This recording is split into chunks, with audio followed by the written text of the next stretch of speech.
नमस्कार, जय हिंद। मैं मोहन पाठक और आपको बता दें कि भारत सरकार पाकिस्तान पर हमला करने से पहले सबसे पहले इंटरनल सिक्योरिटी को मजबूत करना चाह रही है। भारत में बैठे उन दुश्मनों को चुन चुन के मार भगाने की कोशिश जारी है जो पिछले 6-7 दिनों से चल रही है। आपको बता दें कि गुजरात के अहमदाबाद में बांग्लादेशी घुसपैठियों के अवैध निर्माण पर एक्शन चलाए जा रहे हैं। मुझे लगता है कि भारत सरकार को इस समय तत्काल जो हमारा संसद है, संसद सत्र को बुलाकर कुछ ऐसे कानून पारित कर देने चाहिए जिससे कि जो भी अवैध घुसपैठिए हैं उन्हें तुरंत निकाला जाए बिना किसी कोर्ट की कार्रवाई के या किसी भी एक्शन के बगैर। राष्ट्रीय सुरक्षा के तहत अगर ऐसा कुछ प्रावधान भारतीय संविधान में हो तो अध्यादेश लाकर किया जा सकता है। खैर, भारत सरकार इस समय स्पष्ट रूप से पाकिस्तानियों को भारत से भगा रही है, साथ ही साथ बांग्लादेशी घुसपैठियों को भी यहाँ से भगा रही है, क्योंकि बांग्लादेश से भी इस समय भारत के रिश्ते सही नहीं है।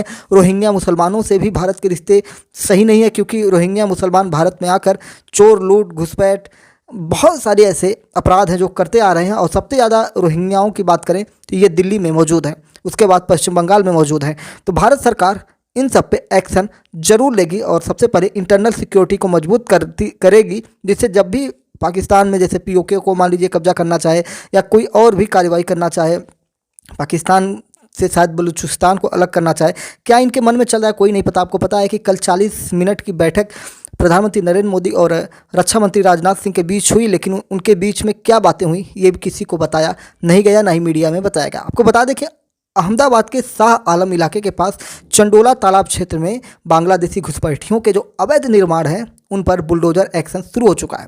गुजरात पुलिस ने इसकी तैयारी पहले ही कर ली थी और यहाँ 50 बुलडोजर और 36 डंपर को लगाया गया है। 2000 गजवर्ग में फैले एक आलीशान फार्म हाउस को भी ढहा दिया गया है। Police crime branch, SOG, cyber crime और एसआरपी की टीमें यहाँ पे तैनात हैं किसी भी स्थिति परिस्थिति से लड़ने के लिए। बता दें कि पुलिस ने बीते 2 दिन में इलाके से 890 संदिग्धों को हिरासत में लिया है। इनमें से 143 लोगों की पहचान बांग्लादेशी नागरिक के रूप में हुई है। और यह कार्रवाई क्यों हो रही है आपको पता ही है कि पहलगाम में जिस प्रकार से हिंदू पूछ पूछ कर मारा गया कि हिंदू हो या मुस्लिम हो कलमा पढ़वाएगा, इन सारी चीज़ों को लेकर लगातार भारत सरकार इस समय एक्शन में है, किसी भी प्रकार की कोताही बरतने की मूड में नहीं। आपको बता दें कि केंद्रीय गृह मंत्री अमित शाह ने सभी राज्य सरकारों को विदेशी नागरिकों की पहचान करके और उन्हें वापस भेजने के निर्देश दिए हैं। इसके बाद गुजरात सरकार ने पुलिस क्राइम ब्रांच को राज्य के बड़े शहरों और गाँवों में अवैध रूप से रह रहे विदेशी नागरिकों को तुरंत हिरासत में लेने को कह दिया गया है। आपको बता दें कि अहमदाबाद में 457 और सूरत में 100 लोगों को हिरासत में लिया गया था। पिछले दिनों पुलिस ने हिरासत में लिए गए लोगों की परेड निकाली और सबको पैदल लेकर हेडक्वार्टर पहुंची, यानी कि पूरी जनता के सामने दिखाया गया कि देखो ये अवैध, इनको पहचान लो, इनको अब यहाँ से निकाला जाएगा।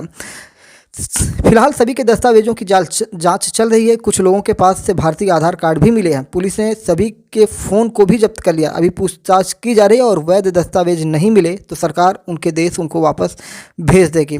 आपको बता दें कि इसी तरह अभी हमने आपको बताया कि पाकिस्तानी रक्षा मंत्री ने ये बोल दिया है कि भारत सरकार हमारे ऊपर कभी भी कार्रवाई कर रहा है। भारत की जवाबी कार्रवाई से पाकिस्तान इस समय डरा हुआ है, जिसकी डिटेलिंग हमने अभी पिछले वीडियो में बताई। आपको बता दें कि एलओसी के पास से आतंकियों को हटने का भी आदेश पाकिस्तान ने दिया है। और ये इलाके कश्मीर में घुसपैठ के जरिए जैसे मोहम्मद और लश्कर ए तैयबा के आतंकियों के लॉन्चिंग पैड माने जाते हैं कि यहाँ से एलओसी के पास से ये सब यहीं पर रहते हैं, ट्रेनिंग करते हैं, खाते पीते हैं और भारत के लोगों से, जो कश्मीर के आसपास के जो गद्दार टाइप के लोग हैं, उनसे संपर्क बनाते हैं और फिर धीरे धीरे मौका पाकर पाकिस्तान से भारत में घुसने की कोशिश कर रहे हैं। और पाकिस्तान को भी डर लग रहा है कि भारत इन ठिकानों को निशाना बना सकता है। खैर, हमको नहीं लगता है कि भारत इस बार पिछले जैसे एयर स्ट्राइक जैसी छोटी छोटी चीज़ें करेगा। इस बार भारत कुछ बड़ा करने वाला है। मुझे जहाँ तक लगता है पीओके को, पाक ऑक्युपाइड कश्मीर, यानी कि भारत के पास जो कश्मीर है और पाकिस्तान के पास जो कश्मीर है, दोनों को मिला के जो बृहद कश्मीर बनेगा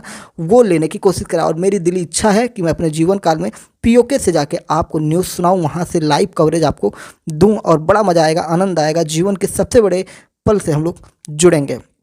और पाकिस्तानी सेना को यही डर है कि भारत इन ठिकानों पर हमला करेगा। अभी तक कितने आतंकियों को हटाया गया है इसकी सटीक संख्या नहीं पता चली है, लेकिन कई रिपोर्ट्स जो आ रही हैं उनकी अगर हम बात करें तो 30 से 50 के बीच इनकी संख्या हो सकती है। पाकिस्तानी सेना जो है इन आतंकियों को अपने बंकरों और सुरक्षित ठिकानों में भी शिफ्ट कर रहा है, अपनी वर्दी पहना रहा है और उनको अपनी फ़ौज दिखा रहा है। लॉन्चिंग पैड दुधनियाल अथमुकाम, लीपा, फॉरवर्ड, कहूटा, कोटली जैसे एलओसी के पास के इलाकों में हैं। इधर जम्मू कश्मीर सरकार ने पहलगाम आतंकी हमले के बाद सभी ट्रेकिंग एक्टिविटीज़ पर रोक लगा दी है। सुरक्षा एजेंसियों को आशंका है कि दक्षिण और उत्तर कश्मीर के कई ट्रेकिंग रूटों पर आतंकवादियों की आवाज़ आई है। आपको बता दें कि इसी बीच एक और बड़ी खबर निकल के आई तुर्की से।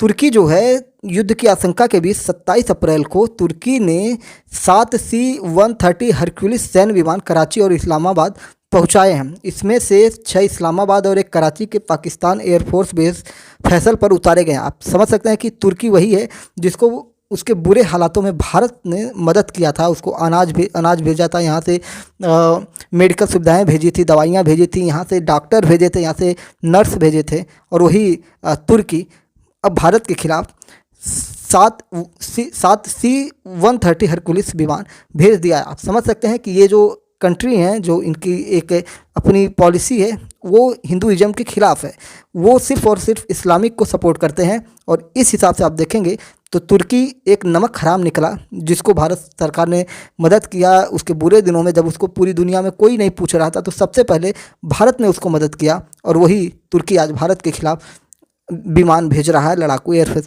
खैर इसका कोई दिक्कत तो है नहीं, भारत सरकार वैसे भी भारतीय सेना मजबूत सेना में पाकिस्तान कितना भी मंगा ले, चाइना के सारे हथियार मंगवा ले, क्योंकि चाइना भले ही चाइना का नाम लेकर पाकिस्तान इस समय उछल कूद मचा रहा हो, लेकिन कोई फ़ायदा होने वाला नहीं है। चाइना खुद ही इस समय परेशान है। अगर चाइना भारत के साथ उलझता है तो अपने भविष्य को बर्बाद करने के लिए खुद पर पैर में कुल्हाड़ी मारेगा। आपको बता दें कि जो फाइटर जेट आए हैं ये पुराने और सीमित क्षमता वाले हैं। पाकिस्तानी सेना के कई टैंक और फाइटर पुराने हो चुके हैं। ऐसे में पाकिस्तान युद्ध सामग्री जुटाने में लगा है कि भारत मान लीजिए अगर युद्ध करता है तो उससे हम कैसे लड़ेंगे। आपको बता दें कि भारत ने भी कुछ टेस्टिंग की है। अरब सागर में जंगी जहाज़ों से मिसाइल टेस्टिंग। भारतीय नौसेना ने अरब सागर से अपनी जंगी जहाज़ों से कई मिसाइलों का टेस्ट किया और यह टेस्ट पूरी तरह सफल भी माना जा रहा है। और नौसेना ने कहा कि वह दिन रात देश की रक्षा के लिए तैयार है। समुद्र में कहीं भी कोई खतरा हो हम उसका आसानी से सामना कर सकते हैं। आपको बता देना कि इंडियन नेवी जो है ना उससे पाकिस्तान की फटती है। इंडियन नेवी ने पिछले युद्धों में ऐसे करामात किए थे, इतना तोड़ा था पाकिस्तान को। अभी इंडियन नेवी जो है ना अरब सागर में घुसी पड़ी है। और आपको बता दें कि जैसे ही युद्ध के हालात होंगे वो जहाँ तक घुस पाएगी वहाँ तक घुस जाएगी। पाकिस्तानी जो बंदरगाह हैं उनको तबाह करेगी। पाकिस्तान के जितने भी तेल आयात निर्यात हैं उन सब चीज़ों को रोक देगी। यानी कि व्यापार का पूरा जो समुद्री मार्ग है सब बंद हो जाएगा। और तब पाकिस्तान को समझ में आएगा कि उसके टैंक हों या उसकी गाड़ियाँ हों, ना उसके पास फ्यूल होगा ना वो लड़ पाएगा। गुजरात की हम बात कर रहे थे। गुजरात के सूरत में दमन सी फेस पर INS सूरत तैनात है। यह युद्धपोत 164 मीटर लंबा और 7,400 टन वजनी है। इसकी अधिकतम गति 30 नॉट्स है, यानी कि लगभग 56 किलोमीटर 56 किलोमीटर प्रति हावर है। इसमें अत्याधुनिक हथियार ब्रह्मोस, बाराक 8 मिसाइल और AI बेस्ड सेंसर सिस्टम लगे हुए हैं। आपको बता दें कि इन्हीं सब चीज़ों के बीच में भारत सरकार ने डिजिटल स्ट्राइक भी किया है। लगभग 16 से 17 यूट्यूब चैनल्स को, पाकिस्तानी मीडिया चैनल्स को भारत में बैन कर दिया गया। इसमें शोएब अख्तर का जो ब्लॉग चैनल था, डॉन न्यूज़ था, समा टीवी था, जियो न्यूज़ था, ऐसे ही बहुत सारे चैनल्स को बैन कर दिया गया है। और ये जो हुआ है गृह मंत्रालय की सिफारिश पर भारत सरकार ने किया है। तो ये जो अपडेट थी आपको बता रहे थे हम कि जो